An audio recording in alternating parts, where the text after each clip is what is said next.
না এগুলো কি কলা না খাওয়া পর্যন্ত না মাছ। নিরামিষের দিনে আপনারা এইভাবে করতে পারেন। কড়াইতে তেল দিয়ে দিলাম। এখন এগুলোকে একটা একটা করে তেলে দিয়ে দেব।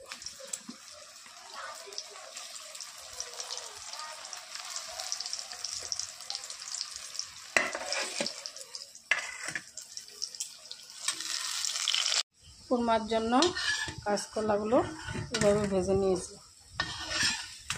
দেখুন কত সুন্দর হয়েছে, একটা ভেঙেও যায়নি, নষ্ট হয়ে যায়নি। এভাবে সবগুলোকে ভেজে নেব।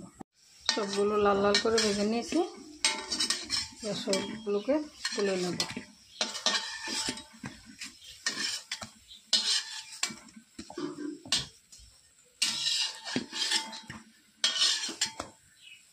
এভাবে সবগুলো ভেজে নেব। কড়াইতে তেল দিয়ে দিলাম, দুটো লঙ্কা দিলাম, তেজপাতা দিলাম, ফোড়নে দেবো 5 ফোড়ন।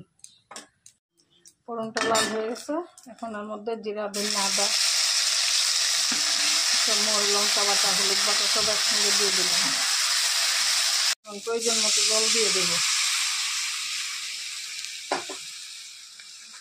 মতো নুন দিয়ে দিলাম। চিনি অ্যাড করবো, চিনিটা দিলে খেতে ভালো লাগে, নিরামিষ সবজি তাই। উঠেছে, এখন এগুলোকে এক এক করে দিয়ে দেব।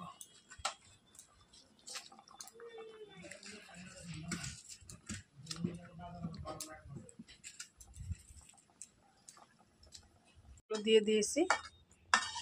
এখন একটু ফোটা ফোটা পর্যন্ত অপেক্ষা করব।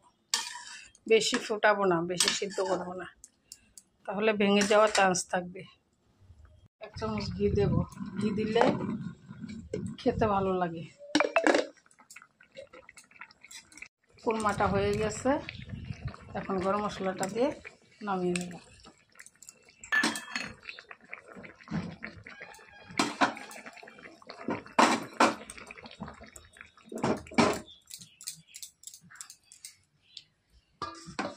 দেখুন কত সুন্দর হয়েছে কালারটা।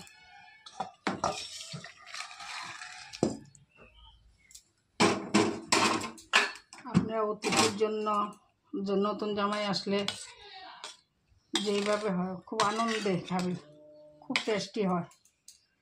বানাবেন, খাবেন, কমেন্ট করে বলবেন কেমন হয়েছে। ধন্যবাদ সবাইকে।